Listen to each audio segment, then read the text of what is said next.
આપણી સ્કૂલ વતી સૌ વિદ્યાર્થી મિત્રોને જય શ્રી કૃષ્ણ. ધોરણ 12 વિષય એકાઉન્ટ એમાં પાર્ટ 2 ચેપ્ટર નંબર 1 શેર મૂડીના હિસાબો એમાં લેક્ચર નંબર 1 માં સૌ વિદ્યાર્થી મિત્રોનું ઓનલાઈન એજ્યુકેશન સિસ્ટમમાં હાર્દિક સ્વાગત છે. આપણે લાસ્ટ તમે છેલ્લે ભાગ 1 માં ચેપ્ટર નંબર 7 ભાગીદારી પેઢીનું વિસર્જન આપણે પૂરું કર્યું છે. એટલે કે 1 થી 7 ચેપ્ટરમાં આપણે ટોટલ 6 ચેપ્ટર ચાલ્યા.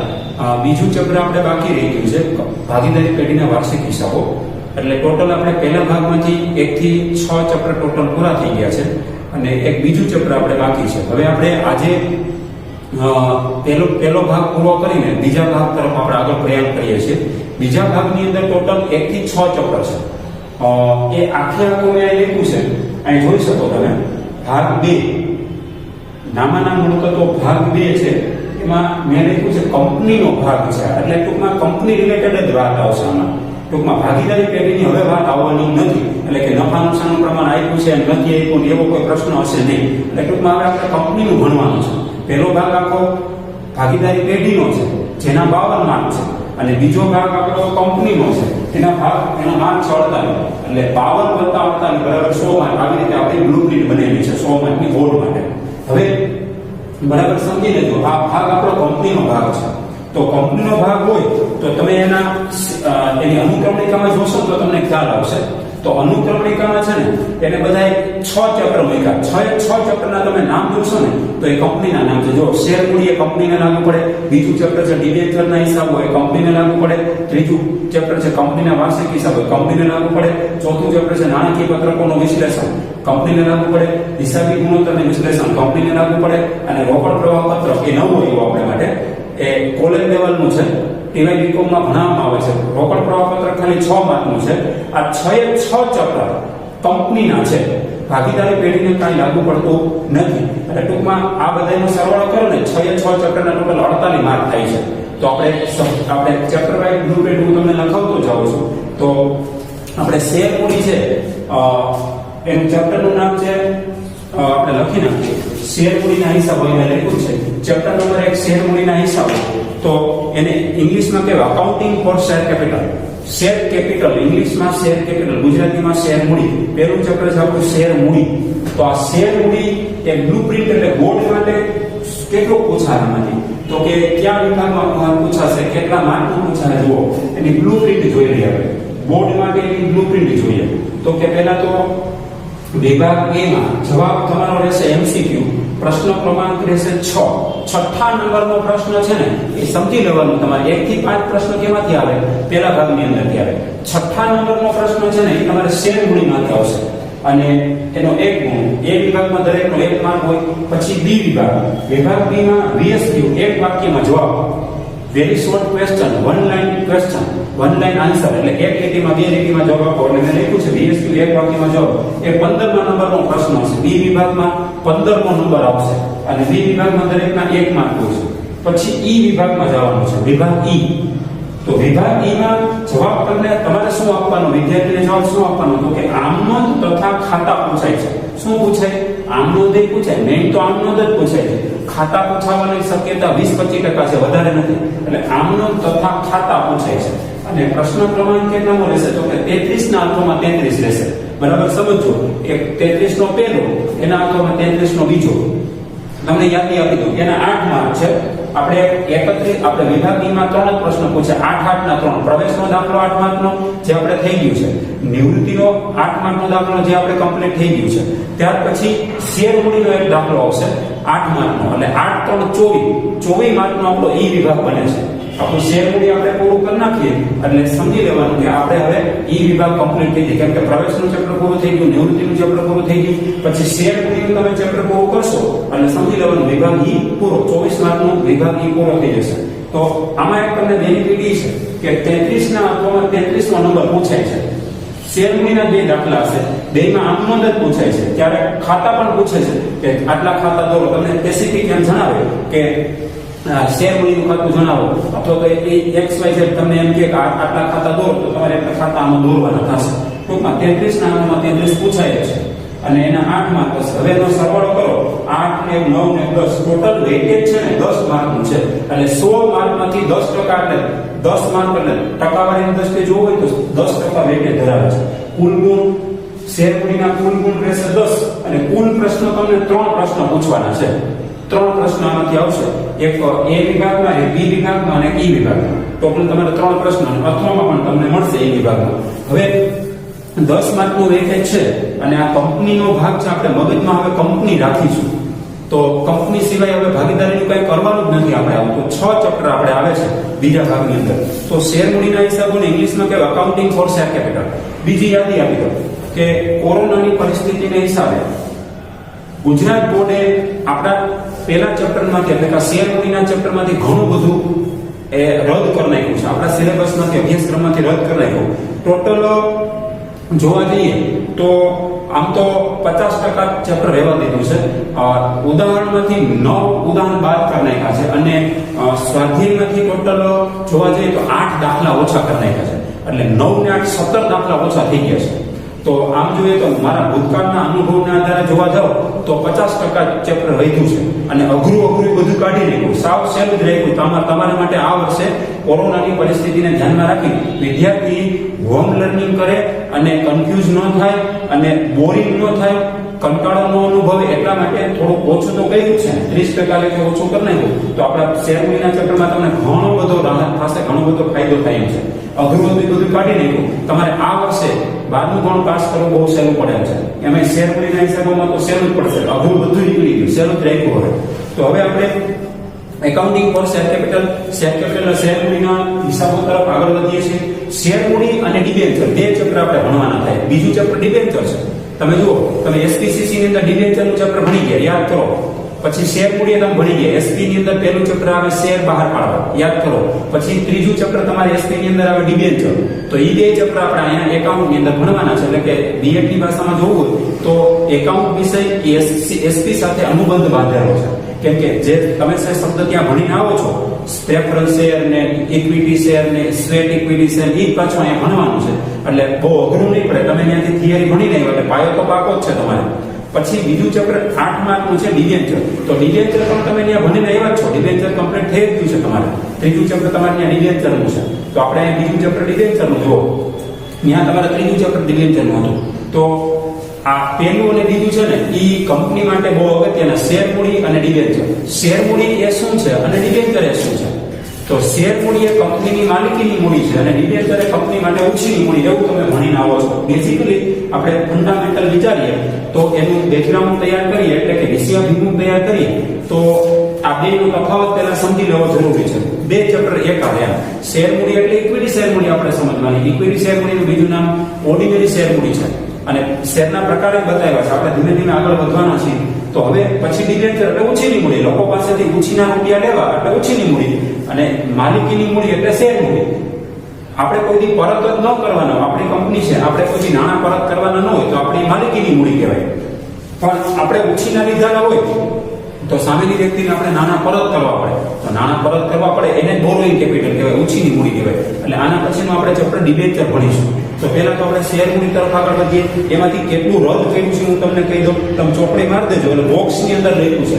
તો જો પ્રસ્તાવના રાઈટ કરો, પ્રસ્તાવના આપણે ભણવાનું છે. પછી બીજું કંપનીના પ્રકારો ચોપડી મારી દો. ત્રીજું શેર મૂડી અને શેર અને શેર મૂડી અર્થ સ્વરૂપના પ્રકાર રાઈટ કરો. એમાંથી ખાલી પ્રેફરન્સના પ્રકારો રદ કર્યા. પ્રેફરન્સના 8 પ્રકારો છે. એ પ્રકારો એને રદ કરી નાખ્યા છે. પેજ નંબર 3 ઉપર છે, એ આપણે નહીં ભણીએ. પછી નંબર 4 ઇક્વિટી શેર બહાર પાડવા અંગેના તબક્કા રાઈટ કરો. નંબર 5 શેરનું અતિભરનું અને ઓછું ભરનું રાઈટ કરો. નંબર 6 આઈપીઓ અને એફપીઓ રાઈટ કરો. નંબર 7 કંપની દ્વારા શેર બહાર પાડવા અંગેની રીતો એ રાઈટ કરવાની છે. નંબર 8 શેર મૂડીને લગતા વ્યવહારોને તેની હિસાબી અસર એ રાઈટ કરવાનું. નંબર 9 મળવા બાકી હપ્તા રાખ્યા છે, રાઈટ કરો. નંબર 10 અગાઉથી મળેલ હપ્તા કાઢ નાખો, ચોકડી મારવાની. નંબર 11 શેર પ્રીમિયમે બહાર પાડવા, રાઈટ, એને રાઈટ કરો. નંબર 12 શેર જપ્તીનો મુદ્દો રાખ્યો છે. નંબર 13 જપ્ત થયેલા શેર ફરીથી બહાર પાડવા અંગે રાઈટ કરો. પછી 14, 15, 16 ને 17 ઉપર ચોકડી મારવી. છેલ્લા 4 મુદ્દા નથી ભણવાના. નંબર 14 શેરની પ્રમાણસર ફાળવણી. નંબર 15 રોકડ સિવાયના અવૈધથી શેર બહાર પાડવા. નંબર 16 કંપનીના ઉભા પાકા સર્વેમાં શેર મૂડીનું પ્રેક્ટિકલ ચોકડી મારજો. નંબર 17 કેટલીક વિશિષ્ટ બાબતો ચોકડી મારજો અને સ્વાધ્યાયને રાઈટ કરો. તો ઉદાહરણમાંથી છે ને આપણે ઉદાહરણ 5, 6, 8 અને 13 આટલા ઉદાહરણ રદ કર્યા છે. પછી સ્વાધ્યાયમાંથી કેટલા દાખલા રદ કર્યા? 8મો, 11મો, પછી છેલ્લા 19 થી 24 છેલ્લા 19 થી 24 અને રદ કરી નાખ્યા છે. સ્વાધ્યાયમાં ટોટલ આપણે સ્વાધ્યાયની અંદર 20 દાખલા ભણવાના, 20 માંથી 8 તો કાઢી નાખ્યા એટલે 12 દાખલા ભણવાના થશે. એની સામે ઉદાહરણમાંથી 9 ટોટલ ઉદાહરણ કાઢી નાખ્યા. ઉદાહરણ 5, 6, 8, 13 અને પછી 15 થી 19 ટોટલ 9 ઉદાહરણ કાઢ્યા અને સામે પક્ષે 8 સ્વાધ્યાયમાંથી દાખલા કાઢ્યા. 9 ને 8 17 દાખલા નીકળી ગયા. એટલે મારી દ્રષ્ટિએ 50% કામ ઓછું થઈ ગયું, 50% કામ વધ્યું છે. તો હવે આટલા મુદ્દા મેં તમને રાઈટ ચોપડી મરાવી નહીં થાય. બીજું, કંપનીના પ્રકારો કાઢી નાખો. 10મો નંબર અગાઉથી મળેલ હપ્તા કાઢી નાખો. 14મો ચોપડી મારી દો, 15મો ચોપડી મારો, 16મો ચોપડી અને 17મો ચોપડી, છેલ્લા 4 પર ચોપડી. અગાઉથી મળેલ હપ્તા એ અઘરા હતા દાખલા, એ નીકળી ગયા છે. પછી બાકીના બધા મુદ્દા આપણે ભણીશું. હવે આપણે શેર મૂડી તરફ આગળ વધીએ. તો શેર અને શેરના પ્રકાર આપણે જોઈએ પેલા પ્રસ્તાવના જરાક જોઈ લઈએ. પેજ નંબર 1 ઉપર છું. થિયરિકલ આપણે સમજી લઈએ તો તમને એબી વિભાગમાં કામ લાગે. પ્રશ્ન નંબર 6 અને 15 પૂછે. એક પણ જગ્યાએ તેને કોર્નરિંગ પ્રશ્ન પૂછે તો એ પણ આપણને આવડતું હોવું જોઈએ. તો જુઓ, પ્રસ્તાવના છે. પહેલો મુદ્દો હું વાંચું છું, શાંતિથી સાંભળો. પેન્સિલ રેડી હોવી જોઈએ, દરેક વિદ્યાર્થી પાસે ટેક્સ્ટ બુક હોવી જોઈએ અને દરેક વિદ્યાર્થી વાંચવાની ટેવ પાડવાની છે. પ્રસ્તાવના એને ઇન્ટ્રોડક્શન. ઔદ્યોગિક ક્રાંતિના પરિણામથી મોટા પાયે ધંધો કરવા માટે એકાંકી વેપારીને ભાગીદારી પેઢીની મર્યાદાઓને અનુલક્ષીને કંપની સ્વરૂપ અસ્તિત્વમાં આવી. તો આ વાત તો તમે બીએ ની અંદર ભણો છો, એસપી ની અંદર ભણો છો. 11મા ધોરણમાં એસપી માં ભણી ગયા કે કંપની સ્વરૂપ કેમ અસ્તિત્વ. આપણે કંપનીની જ વાત કરીએ, આપણા મોઢામાં કંપની શબ્દ જ આવશે. હવે આપણે કંપની સિવાય હવે કઈ કરવાનું નથી. ભાગીદારી પેઢીનું મૂકી દેવાનું, પૂરું થઈ ગયું. હવે શું કરવાનું? તો કે અહીંયા કંપની સ્વરૂપનો જન્મ કેમ થયો? તમને એમ કે ત્યાંથી એની શરૂઆત કરીએ. તો કે એકાંકી વેપારી અને ભાગીદારી પેઢીની મર્યાદાને હિસાબે કોનો જન્મ થયો? તો કે કંપની સ્વરૂપનો જન્મ થયો. આધુનિક યુગમાં ધંધા માટે મોટા પાયા પર મૂડીની જરૂરિયાત રહે. અંડરલાઈન કરો. આપણે ધંધો કરવો હોય તો શું જોઈએ? બોલો, પ્રાથમિક પહેલી દ્રષ્ટિએ શું વિચારવું પડે? તો કે મૂડી જોઈએ કે નહીં? રોકાણ કરવું પડે કે નહીં? રોકાણ એટલે મૂડી. તો મોટા પાયા ઉપર ધંધો કરવો હોય તો તમારે શું જોઈએ? મૂડીની જરૂરિયાત ઊભી થાય. એટલે તમને એમ કહે છે ધીમે ધીમે કે કંપની સ્વરૂપ અસ્તિત્વમાં આવે. મૂડીની જરૂરિયાત વધારે હોય તો કંપની સ્થાપવી પડે, એમ કહે છે. એકાંકી વેપારીની ભાગીદારી પેઢીમાં મૂડીની મર્યાદા હોય છે. તેથી કંપની પોતાની મૂડી અનેક વ્યક્તિઓ પાસેથી એકત્રિત કરે છે. તેથી કંપની શું કરે? પોતાની મૂડી અનેક વ્યક્તિઓ પાસેથી એકત્રિત કરે છે. આમ સંયુક્ત હિસ્સાવાળી કંપની. સંયુક્ત હિસ્સાવાળી કંપની એટલે જેને કહેવાય છે જોઈન્ટ સ્ટોક કંપની. એટલે આપણા બધાનો હિસ્સો એમાં હોય. બે રિલાયન્સ કંપનીમાં રોકાણ કર્યું છે, તમે પણ રોકાણ કર્યું છે, કોઈ ત્રીજાએ રોકાણ કર્યું, તો આપણે ઈ કંપની કેવી બની ગઈ કહેવાય? સંયુક્ત હિસ્સાવાળી કંપની. બધાનો હિસ્સો છે, બધાનો એમાં ભાગ છે. એટલે સંયુક્ત હિસ્સાવાળી કંપની એ વ્યક્તિઓનો સમૂહ છે જેનો હેતુ કોઈ પ્રકારનો ધંધો કરી અને નફો કમાવાનો છે. આ રિલાયન્સ કંપની હોય, ઇન્ફોસિસ કંપની હોય, ટાટા કંપની હોય, હિન્દુસ્તાન લીવર કંપની હોય, નિરમા કંપની હોય, તમે કોઈ પણ કંપની જોશો ને, એમઆરએફ કંપની હોય, તો એ બધી કંપનીનો એક જ હેતુ છે, કોઈ પણ પ્રકારનો ધંધો હેતુ કોઈ પ્રકારનો ધંધો કરીને નફો કમાવાનો.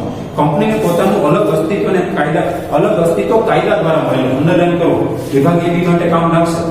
વિભાગ એબી પ્રશ્ન 6 અને 15 માટે કંપનીને પોતાનું અલગ અસ્તિત્વ ખાલી જગ્યા દ્વારા મળે છે. બોલો, કોણ આપે? કાયદો દ્વારા એને અસ્તિત્વ આવે છે.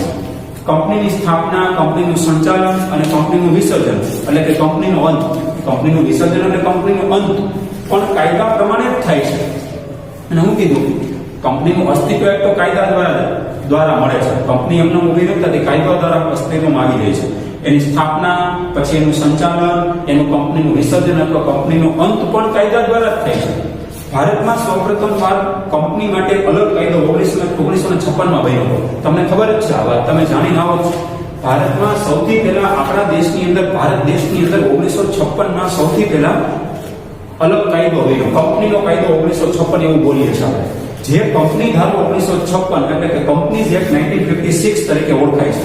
એટલે કે આપણે ત્યાં કંપની ધારો 1956 તરીકે ઓળખાય છે. હાલમાં ભારત સરકાર દ્વારા જૂના કંપનીના કાયદામાં જરૂરી ફેરફારો કરી હવે નવો કંપનીનો ધારો 2013 એટલે કે કંપનીઝ એક્ટ 2013 અમલમાં આવ્યો. એટલે તમને યાદ આપે કે 2056 નો રદ થઈ ગયો અને 2013 નો નવો કંપની ધારો અસ્તિત્વમાં આવ્યો. આ પ્રકરણમાં કંપની તેની મૂડી કેવી રીતે ઊભી કરે છે, બરાબર સમજો. આ પ્રકરણમાં કંપની તેની મૂડી કેવી રીતે ઊભી કરે છે તેને લગતા બીજા અન્ય મુદ્દાની ચર્ચા કંપની પોતાની મૂડી ઊભી કરે છે ને, કંપની શેર બહાર પાડે છે અને શેર બહાર પાડવા એટલે કંપની પોતાની મૂડી ઊભી કરવા તરફ જઈ રહી છે. તેને લગતા બીજા અન્ય મુદ્દાની ચર્ચા ડિસ્કશન કરીશું અને તેની કંપનીના ચોપડે હિસાબી અસરો આપીશું. કંપની શેર બહાર પાડે એટલે કંપનીને મૂડી મળે, કંપનીને મૂડી મળે એટલે કંપનીના ચોપડે આપણે એ હિસાબી અસરો કંપની ધારા 2013 હેઠળ દર્શાવવામાં આવે છે. ટૂંકમાં તેની કંપનીના ચોપડે હિસાબી અસરો કંપની ધારા 2013 હેઠળ દર્શાવવામાં આવે છે. આપણે તો અહીંયા શું કરવાનું છે, તમારે શું કરવાનું, વિભાગ એબી તો આપણે સમજ્યા, એ તો તમે ચેપ્ટર આખું ભણી લ્યો, તમે વાંચી લ્યો એટલે તમને એબી વિભાગ આવડી જાય, એમસીક્યુ બીએસક્યુ આવડી જાય. પણ તમારે ઈ વિભાગમાં એક દાખલો કરવાનો છે 8 માર્કનો, 33 ના અંકમાં 33, એ તમારે આમનોંધ લખવાની છે. એટલું યાદ રાખજો, આ ચેપ્ટરની અંદર તમારે આમનોંધ લખવાની થશે અને આના પછીનું ચેપ્ટર છે ડિબેન્ચર, એમાં તમારે આમનોંધ જ લખવાની છે. પહેલા બે ચેપ્ટરમાં તમારે આમનોંધ લખવી પડશે. હવે બીજો મુદ્દો છે આપણો, પ્રસ્તાવના પૂરું થઈ ગયું. બીજો મુદ્દો છે કંપનીના પ્રકારો. કંપનીના પ્રકારો એ આ અભ્યાસક્રમમાંથી ચાલુ વર્ષ પૂરતો ગુજરાત સરકારે, ગુજરાત બોર્ડે રદ કર્યો છે. કંપનીના પ્રકારો તમે એસપી ની અંદર ભણીને આવો છો, તો કંપનીના પ્રકારો આપણે કરીશું ને એટલે બીજા મુદ્દા ઉપર આપણે ચોકડી મારી દેવાની, સંપૂર્ણ એ ચર્ચા નહીં થઈ શકે. ટૂંકમાં બીજો મુદ્દો તમે ચોકડી મારી દેજો, કંપનીના પ્રકારો. પછી ત્રીજો પોઈન્ટ આવે છે પેજ નંબર 3 ઉપર. પેજ નંબર 3 ઉપર લખ્યું છે શેર અને શેર મૂડી એવો શબ્દ. હવે આપણે સમજવા જેવો મુદ્દો એવો છે. ત્રીજા નંબરનો મુદ્દો છે શેર અને શેર મૂડી. શેર અને શેર મૂડી, તો જો એનો અર્થ, એનું સ્વરૂપ અને પ્રકાર. શેર અને શેર મૂડી, એનો અર્થ આપણે શેરનો અર્થ સમજી લઈશું, પછી એનો સ્વરૂપ સમજી લઈશું અને પછી એના પ્રકારો એટલે types, meaning, nature and types.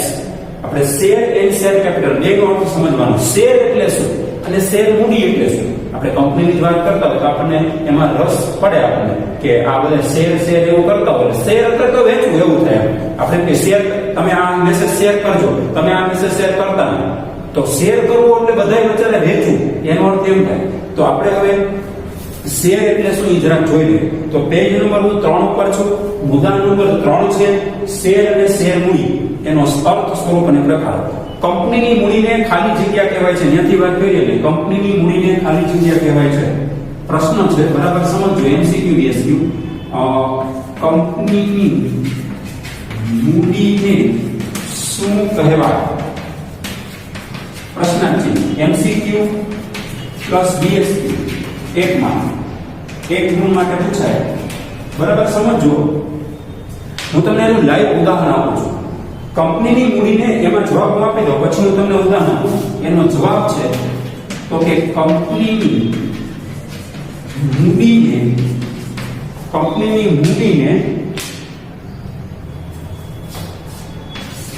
Share મૂડી, કંપનીની મૂડીને શેર મૂડી કહેવાય છે.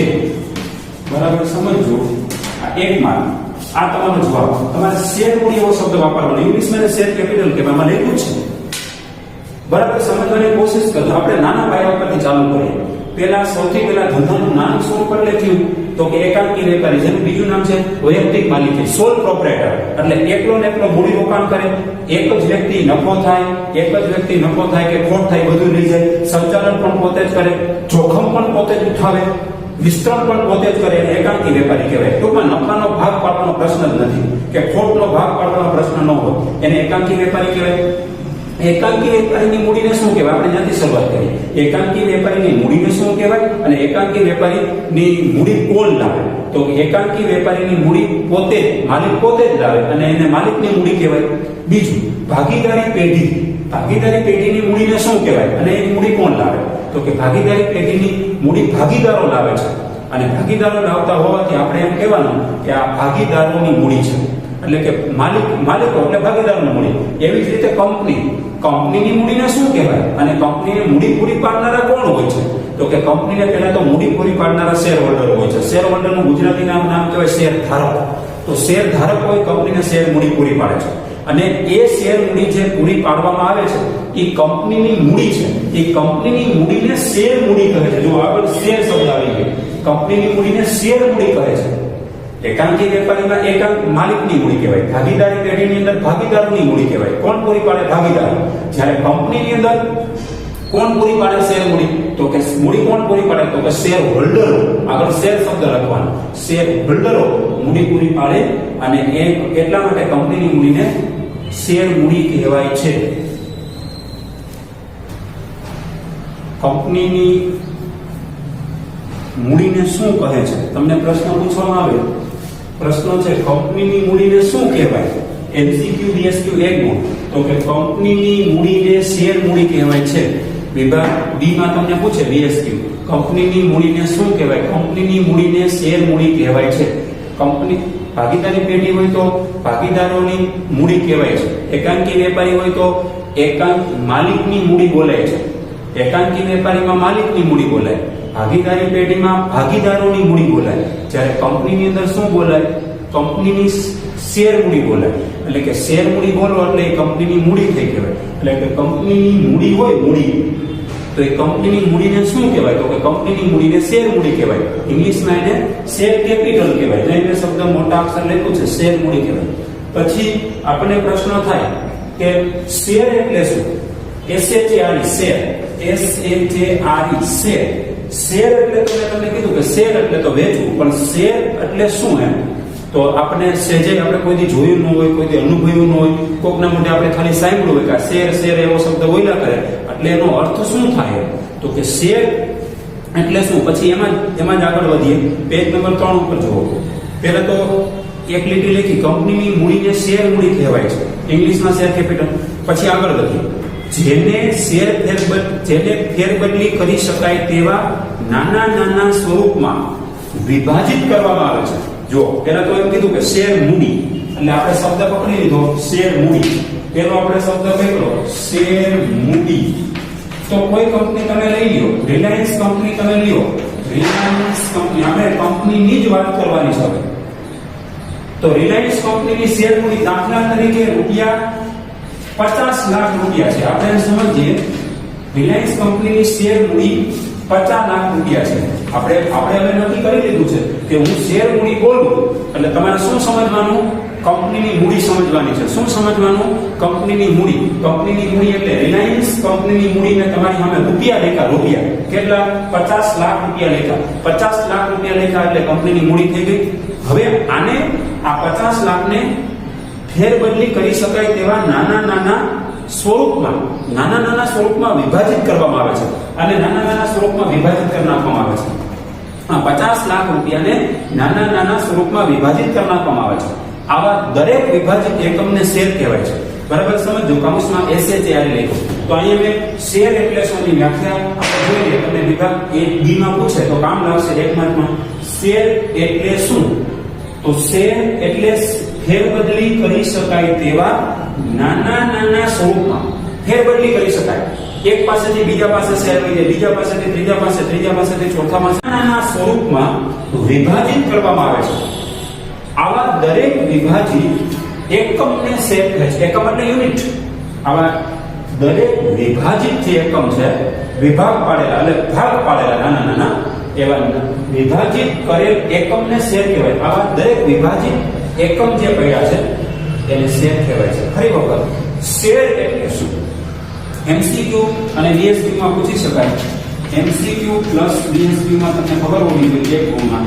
તો કે ફેરબદલી કરી શકાય તેવા નાના સ્વરૂપમાં વિભાજિત કરવામાં આવે છે. ફેરબદલી કરી શકાય તેવા નાના સ્વરૂપમાં વિભાજિત કરવામાં આવેલ હોય આવા દરેક વિભાજિત એકમને શેર કહે છે. તો તમને શબ્દ ખબર હોવો જોઈએ. આપણે ચેપ્ટરનું નામ છે શેર મૂડી. એના હિસાબો લખીએ છીએ આપણે. કંપની ધારા 2013 મુજબ આપણે લખીએ તો બે શબ્દ આવી ગયા. શેર મૂડી એટલે શું અને શેર એટલે શું?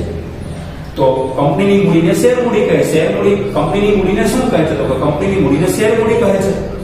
બીજો પ્રશ્ન આવ્યો શેર એટલે શું? તો કે શેર એટલે વિભાજિત કરી શકાય તેવા નાના સ્વરૂપમાં વિભાજિત કરવામાં આવે છે તેવા આવા દરેક વિભાજિત એકમને શેર કહેવાય છે. એના પછી કંપની પોતાની મૂડી ઊભી કરવા કાયદા પ્રમાણે જરૂરિયાત મુજબ વિજ્ઞાપન પત્ર બહાર પાડીને લોકોને તેના શેર ખરીદવા આમંત્રણ આપે છે. જો જાહેર કંપની હોય, કંપનીના પ્રકારો તો આપણે ભણવાના નથી, તો તમે એસપી ની અંદર ભણી ગયા છો. કંપનીના આમ તો મેઇનલી બે પ્રકારો તમને કહું, એક જાહેર કંપની અને ખાનગી કંપની. જાહેર કંપની પોતાના શેર માર્કેટમાં વેચવા માટે લોકોને આમંત્રણ આપે છે. તમે 11મા ધોરણમાં એસબી નું ચેપ્ટર ભણી ગયા, વિજ્ઞાપન પત્ર ચેપ્ટર આવે છે 11મા ધોરણમાં. તો વિજ્ઞાપન પત્ર એટલે શું? ઇંગ્લિશમાં એને પ્રોસ્પેક્ટસ કહેવાય. વિજ્ઞાપન પત્ર એટલે કંપની પોતાના શેર લોકોને પોતાના કંપનીના શેર ખરીદવા માટે જે આમંત્રણ આપે છે એ દસ્તાવેજને વિજ્ઞાપન પત્ર કહે છે. એટલે કે કંપની કાયદા પ્રમાણે જરૂરિયાત મુજબ વિજ્ઞાપન પત્ર બહાર પાડીને પોતાની મૂડી ઊભી કરવાની છે. કંપની પોતાની મૂડી ઊભી કરવા જરૂરિયાત મુજબ વિજ્ઞાપન પત્ર બહાર એટલે પ્રોસ્પેક્ટસ બહાર પાડીને લોકોને તેના શેર ખરીદવા માટે ઇન્વિટેશન આપે છે. જે લોકો કંપનીના શેર ખરીદે છે તે કંપનીના સભ્ય કહેવાય છે. સભ્ય કયો એટલે કે શેર હોલ્ડર કહેવાય છે. જે લોકો શેર ખરીદે છે તે લોકો કંપનીના શું બને છે? કંપનીના મેમ્બર બને છે, સભ્ય બને છે કે શેર હોલ્ડર બને છે. જ્યાં સુધી શેરની માલિકી સભ્ય પાસે હશે, એટલે હું કંપનીના કોઈ શેર ખરીદું, દાખલા તરીકે આ રિલાયન્સ કંપની મેં નામ લખ્યું, હવે એમાં આ 50 લાખ રૂપિયામાંથી મારો કેટલો હિસ્સો છે? હિસ્સો એટલે મારો સ્ટોક કહેવાય એને હિસ્સો. મારો ભાગ કેટલો? તો કે દાખલા તરીકે મારી પાસે 100 શેર છે. દાખલા તરીકે 100 શેર, દરેક રૂપિયા દાખલા તરીકે 10 રૂપિયાનો અથવા તો 100 રૂપિયાનો લખું, તો આ 100 શેર એને ગુણ્યા રૂપિયા 100 કરું એટલે મારો હિસ્સો 10,000 રૂપિયા થયો. કેટલો? આ 10,000 રૂપિયા મેં કંપનીમાં રોકાણ કર્યું છે. તો આ હું કંપનીનો સહમાલિક ગણાઈશ. એટલે કે જ્યાં સુધી શેરની માલિકી સભ્ય પાસે હશે ત્યાં સુધી તે કંપનીનો શેર હોલ્ડર ગણાય. એટલે કે જ્યાં સુધી મારી પાસે કંપનીના શેર છે ત્યાં સુધી તે કંપનીનો શેર હોલ્ડર ગણાય. હોલ્ડર એટલે હોલ્ડિંગ એટલે રોકાણ કે સહમાલિક ગણાશે. શેર હોલ્ડર કયો કે સહમાલિક ગણાશે. આ 50 લાખ રૂપિયામાંથી 10,000 રૂપિયા મારા છે, એમાં 10,000 રૂપિયા મેં આપ્યા એટલે હું કંપનીનો શેર હોલ્ડર બની ગયો, હું કંપનીનો સહમાલિક બની ગયો. કેમ કે આપણે બધી વાત કરવી છે ને ઇક્વિટી શેર મૂડીની વાત કરવી છે. ઇક્વિટી શેર મૂડીનું બીજું નામ ઓર્ડિનરી શેર મૂડી છે. શેર હોલ્ડર માટે તેમણે ખરીદેલ કે ધારણ કરેલ, શેર હોલ્ડર માટે શું હોય કે તેમણે ખરીદેલ. મેં દાખલા તરીકે કેટલા શેર ખરીદ્યા? તો કે આપણે કીધું ને કે નાના સ્વરૂપમાં વિભાજિત કરવામાં આવે છે. આ શેર મૂડીને નાના સ્વરૂપમાં વિભાજિત કરવામાં આવે છે. એમાંથી ધારણ કરેલ કોઈ કંપનીના શેર તે કંપનીમાં તેમની માલિકીનું પ્રમાણ દર્શાવે છે. એટલે માલિકીનું પ્રમાણ એટલે 10,000 રૂપિયા એ માલિકીનું પ્રમાણ છે. 50 લાખ રૂપિયામાંથી રૂપિયા 10,000 એ મારી માલિકીનું પ્રમાણ દર્શાવે છે. દરેક શેરને એક નંબર ફાળવવામાં આવે છે. મારી પાસે કેટલા શેર છે? 100 શેર છે. તો કંપનીએ દાખલા તરીકે કેટલાથી કેટલા નંબરના શેર મને આપ્યા છે? દાખલા તરીકે હું એમ લખું કે દાખલા તરીકે 501 થી દાખલા તરીકે 510 સુધી શેર મારી પાસે છે. શેરને નંબર ફાળવવામાં આવે છે. મારી પાસે 100 શેર છે દાખલા તરીકે, તો 501 થી દાખલા તરીકે અહીંયા મારી પાસે 600 શેર એટલે આ 100 શેર થયા. 501 થી માંડી 600 સુધી તમે જાઓ એટલે 100 શેર મારી પાસે છે. એ કયા નંબરના છે? નંબર પણ આપ્યા. 501 થી 600 નંબરના શેર મારી પાસે છે. શેર એ સ્થાનાંતરિત, એને ઇંગ્લિશમાં મૂવેબલ અને ફેરબદલી કરી શકાય તેવી મિલકત છે. મેં પ્રશ્ન લખ્યો છે અહીંયા, એક એમસીક્યુ વીએસક્યુ માં પૂછી શકાય. પ્રશ્ન જ મેં લખ્યો છે, શેર એ કેવી મિલકત છે? તમને પૂછવામાં આવે શેર એ કેવી મિલકત છે? શેર એ સ્થાનાંતરિત અને ફેરબદલી કરી શકાય તેવી મિલકત છે. સ્થાનાંતરિત એટલે એક જગ્યાએથી બીજી જગ્યાએ તમે લઈ જાઓ એને સ્થાનાંતરિત કહેવાય, એને મૂવેબલ કહેવાય. મૂવ એટલે ખસવું, એક જગ્યાએથી બીજી જગ્યાએ વહી જાવ એને મૂવેબલ કહેવાય. મૂવ અને ઉપરથી શબ્દ આવ્યો મૂવેબલ. એટલે સ્થાનાંતરિત એક જગ્યાએથી બીજી જગ્યાએ જાય એને સ્થાનાંતરિત કહેવાય. અને ફેરબદલી કરી શકાય. ફેરબદલી એટલે મારી જે માલિકી છે એ માલિકી હું બીજાને આપી દઉં છું. તો એક હાથમાંથી શેર બીજા હાથમાં શેર વહી જાય ને એને ફેરબદલી કહેવાય. એને ઇંગ્લિશમાં ટ્રાન્સફરેબલ કહેવાય. તો મૂવેબલ એ છે અને ટ્રાન્સફરેબલ એ છે. તમને પ્રશ્ન પૂછે એમસીક્યુ વીએસક્યુ માં કામ લાગશે. એમસીક્યુ પ્લસ વીએસક્યુ એકનું શેર એ કેવી મિલકત છે? શેર એ સ્થાનાંતરિત અને ફેરબદલી કરી શકાય તેવી મિલકત છે. આપણે કોઈ કંપનીના શેર ખરીદીએ તો સમજી લેવાનું એ સ્થાનાંતરિત અને ફેરબદલી કરી શકાય એવી મિલકત આપણી પાસે આવી ગઈ કહેવાય. હવે આ પેરેગ્રાફમાંથી આપણને 3 પ્રશ્નો જાણવા મળ્યા. શેર મૂડી એટલે શું? બીજો પ્રશ્ન જાણવા મળ્યો શેર એટલે શું? અને ત્રીજો પ્રશ્ન આપણે જાણ્યો કંપની શેર એ કેવી મિલકત છે? શેર એ સ્થાનાંતરિત અને ફેરબદલી કરી શકાય તેવી મિલકત છે. કંપની ધારા અનુસાર 2 પ્રકારના શેર કંપની બહાર પાડી શકે છે. અંડરલાઈન કરો. તમને પૂછવામાં આવે કંપની ધારા અનુસાર કંપની કેટલા પ્રકારે શેર બહાર પાડી શકે છે? કંપની ધારા અનુસાર એટલે કંપની ધારો એટલે 2013 નો કાયદો. 2013 ના કંપની ધારા અનુસાર કંપની કેટલા પ્રકારના શેર બહાર પાડી શકે? બોલો. તો બે પ્રકારના શેર બહાર પાડી શકે. બરાબર સમજો. કંપની ધારા અનુસાર કંપની બે પ્રકારના શેર બહાર પાડી શકે. પ્રશ્ન આ લખું છું. કંપની ધારા અનુસાર કંપની કેટલા પ્રકારના શેર બહાર પાડી શકે? બરાબર સમજો. ઓબ્જેક્ટિવ ટાઈપ એમસીક્યુ ડીએસપી માં કામ લાગશે, એક ગુણમાં કામ લાગે. કંપની ધારા અનુસાર કંપની બે પ્રકારના શેર બહાર પાડી શકે. બે પ્રકારના શેર કંપની બહાર પાડી શકે. બે પ્રકાર છે. બે પ્રકારના નામ તો તમે સાંભળીને આવો છો. બે પ્રકારના શેર અહીં લખું છું. બે પ્રકારના શેર. એમાં નંબર 1 અને નંબર 2. નંબર 1 પ્રેફરન્સ શેર કહે છે. Preference share. અને નંબર 2 આવે છે ઇક્વિટી શેર. કંપની બે જાતના શેર બહાર પાડી શકે છે, પ્રેફરન્સ શેર અને ઇક્વિટી શેર. તો આ બેના નામ તો તમે એસપી વિભાગની અંદર સાંભળીને આવો છો. એસપી માં 11મા ધોરણમાં છેલ્લું ચેપ્ટર છે, શેરને રિલેટેડ છે, તો ત્યાંથી તમે નામ સાંભળીને આવો જ છો. હવે એમાં પ્રેફરન્સ શેર એના વિશે આપણે જોઈ લઈએ. જો પ્રેફરન્સ શેર એટલે એવા શેર કે તે શેર ધરાવતા સભ્યો કંપનીની હયાતી દરમિયાન ઇક્વિટી શેર પર ડિવિડન્ડ ચૂકવતા પહેલા નક્કી કરેલ દર મુજબ ડિવિડન્ડ મેળવવા માટે હકદાર છે. તમને કયા કોન્સેપ્ટથી કયા લોજિકથી ત્યાં લઈ ગયા? તો કે ખાલી ડિવિડન્ડ નો પોઈન્ટ ઉઠાયો હોય તો અંડરલાઈન કરી લ્યો. ડિવિડન્ડ મેળવવાનો અગ્ર હક છે કોના કરતા? ઇક્વિટી શેર હોલ્ડર કરતા. શેર હોલ્ડરો બે જાતના બન્યા, પ્રેફરન્સ શેર હોલ્ડરો અને ઇક્વિટી શેર હોલ્ડરો. જે લોકો કંપનીના પ્રેફરન્સ શેર ખરીદે છે એને પ્રેફરન્સ શેર હોલ્ડરો કહેવાય, અને જે લોકો ઇક્વિટી શેર ખરીદે છે એ લોકો કંપનીના ઇક્વિટી શેર હોલ્ડરો કહેવાય. ઇક્વિટી શેર નું બીજું નામ છે ઓર્ડિનરી શેર. આગળ જતા આવે છે ઓર્ડિનરી શેર. ઓર્ડિનરી એટલે સામાન્ય. તો બે જાતના શેર હોલ્ડરો જોવા મળ્યા, પ્રેફરન્સ શેર હોલ્ડરો અને ઇક્વિટી શેર હોલ્ડરો. તો કે પ્રેફરન્સ શેર એટલે શું? તો તમે કેની સાથે સરખાવો છો? ઇક્વિટી શેર ની સાથે સરખાવો, ઇક્વિટી શેર સાથે સરખાવો. તો કે પ્રેફરન્સ શેર એવા શેર છે કે તે શેર ધરાવતા સભ્યો પોતાની હયાતી દરમિયાન ઇક્વિટી શેર પર ડિવિડન્ડ ચૂકવતા પહેલા કંપની શું કરે? બંનેને ડિવિડન્ડ આપવાનું છે. બંનેનો તફાવત એના પછીના ચોથા પેજ ઉપર આપે છે. પ્રેફરન્સ શેર અને ઇક્વિટી શેરનો તફાવત જે તમારે એસપી ની અંદર આવે છે. તો જો ઇક્વિટી શેર પર ડિવિડન્ડ ચૂકવતા પહેલા કંપનીની હયાતી દરમિયાન ઇક્વિટી શેર પર ડિવિડન્ડ ચૂકવતા પહેલા પ્રેફરન્સ શેર હોલ્ડરોને ડિવિડન્ડ મેળવવાનો અગ્ર હક છે. કોના કરતા? ઇક્વિટી શેર હોલ્ડરો કરતા. પ્રેફરન્સ શેર હોલ્ડરોને નામ જ એનું જુઓ, પ્રેફરન્સ. પ્રેફરન્સ એટલે પસંદગી. તો કે નક્કી કરેલ દર મુજબ, અગાઉથી એનો દર નક્કી જ હોય છે. 10% preference share, 15% preference share, 20% preference share. તો નક્કી કરેલ દર મુજબ ડિવિડન્ડ મેળવવા માટે હકદાર છે. તેમજ કંપનીના વિસર્જન સમયે બીજો હક મેળવ્યો હોય. કંપનીનો જ્યારે અંત આવે ત્યારે કંપનીનો અંત આવતો હોય વિસર્જન સમયે મૂડી પરત મેળવવા માટે ઇક્વિટી શેર ધરાવતા સભ્યો કરતા પણ અગ્ર હક છે. બે અગ્ર હક મળે એને પ્રેફરન્સ શેર કહેવાય. કઈ બે બાબતનો અગ્ર હક મળે? એક તો દર વર્ષે કંપની નફો કરે છે, એ નફો કરે એમાં ઇક્વિટી શેર હોલ્ડરો કરતા પ્રેફરન્સ શેર હોલ્ડરોને ડિવિડન્ડ મેળવવા નક્કી કરેલ દરે ડિવિડન્ડ મેળવવા હકદાર છે. નક્કી કરેલ દરે અગાઉથી નક્કી જ કરી નાખવાનું છે. જ્યારે ઇક્વિટી શેર હોલ્ડરો માટે ડિવિડન્ડનો દર અગાઉથી નક્કી હોતો નથી. પ્રેફરન્સ શેર હોલ્ડરો માટે અગાઉથી ડિવિડન્ડનો દર નક્કી કરી નાખે છે. તો ડિવિડન્ડ મેળવવા માટે હકદાર છે. અને બીજું, જ્યારે કંપનીનું વિસર્જન થતું હોય, કંપનીનો અંત આવતો હોય ત્યારે એવા સંજોગોમાં મૂડી પરત મેળવવાનો ઇક્વિટી શેર હોલ્ડર કરતા અગ્ર હક છે. કોનો? Preference share holder. એને પ્રેફરન્સ શેર કહેવાય. ટૂંકમાં પ્રેફરન્સ શેર માટે બે હક તમે યાદ રાખો.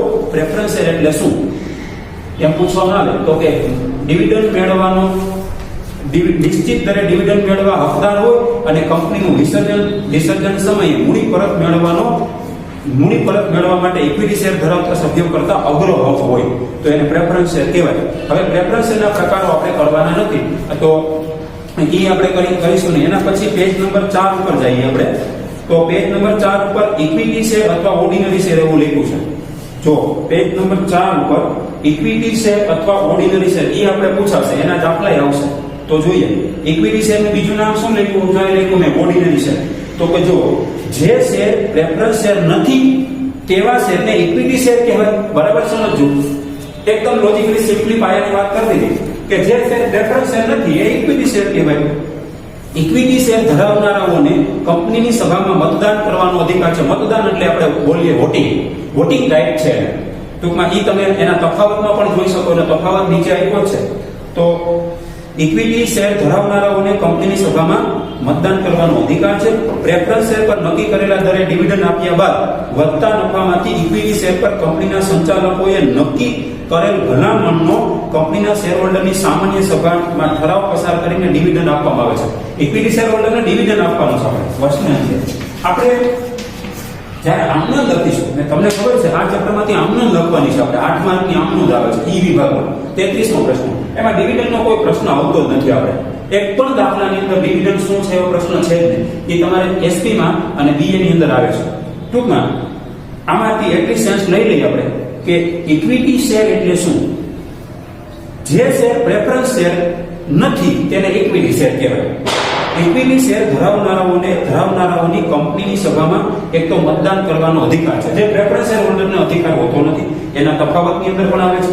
પ્રેફરન્સ શેર પર નક્કી કરેલા દરે ડિવિડન્ડ આપી દીધા પછી, માનો કે 10% પ્રેફરન્સ શેર, 15% પ્રેફરન્સ શેર, ઈ નક્કી કરેલા દરે ડિવિડન્ડ આપી દીધા પછી આ ડિવિડન્ડ તમે આપી દો કંપનીના પ્રેફરન્સ શેર હોલ્ડરને, પછી નફામાંથી ઇક્વિટી શેર પર ડિવિડન્ડ આપ્યા બાદ પછી જે નફો વધે એ નફામાંથી શેર પર કંપનીના સંચાલકોએ કરેલ ભલામણનો કંપનીના શેર હોલ્ડરની સામાન્ય સભામાં ઠરાવ પસાર કરી અને ડિવિડન્ડ આપવામાં આવે છે. કેને?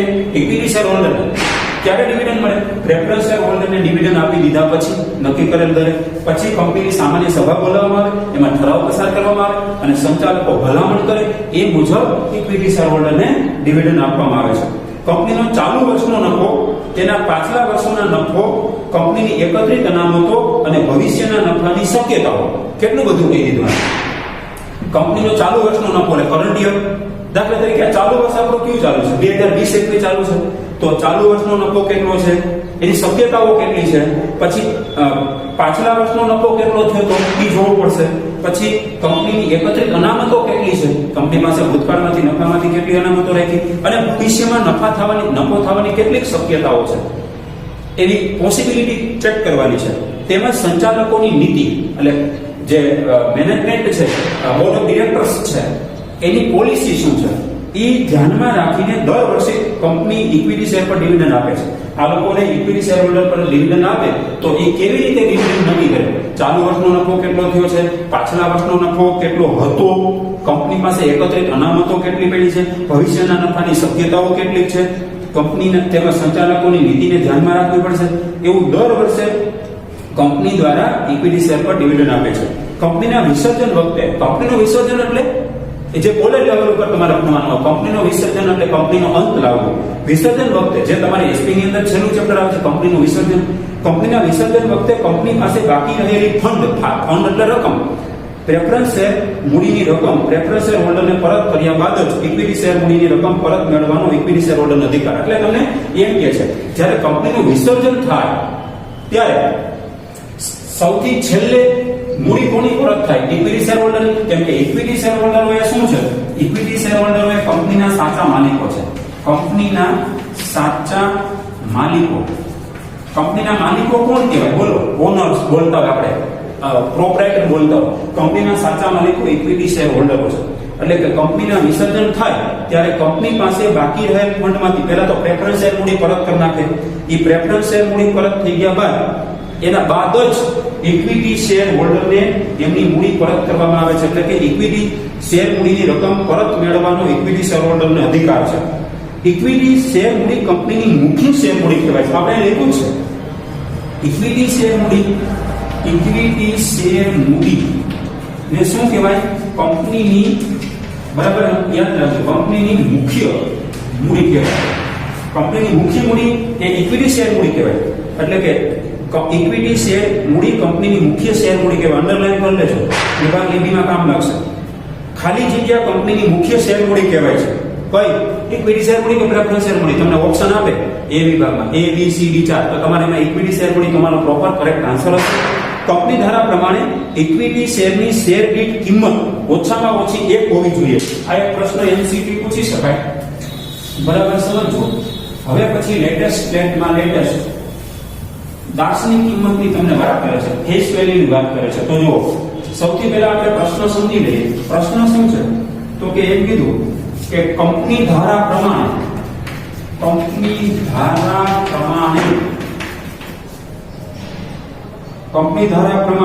ઇક્વિટી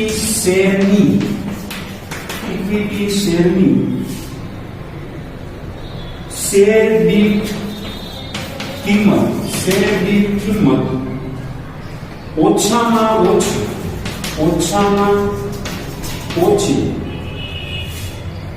ખાલી જગ્યા હોવી જોઈએ એટલે તમને મિનિમમ પૂછીને મિનિમમ કેટલી હોવી જોઈએ તો કે 1 રૂપિયા હોવી જોઈએ કેટલી 1 રૂપિયાથી નીચે નહીં જવાનું એટલે વર્તમાનમાં જે કંપનીઓ છે અત્યારે તમે ગમે એ કંપની લ્યો Reliance company Infosys company Tata company તમે કોઈ પણ કંપની જોશો ને તો એના શેરનો ફેસ વેલ્યુ એટલે શેરની મૂળ કિંમત એ એક મિનિમમ 1 રૂપિયો તો રાખવી જ પડશે વર્તમાન સંજોગોમાં મોટા ભાગની કંપનીની શેર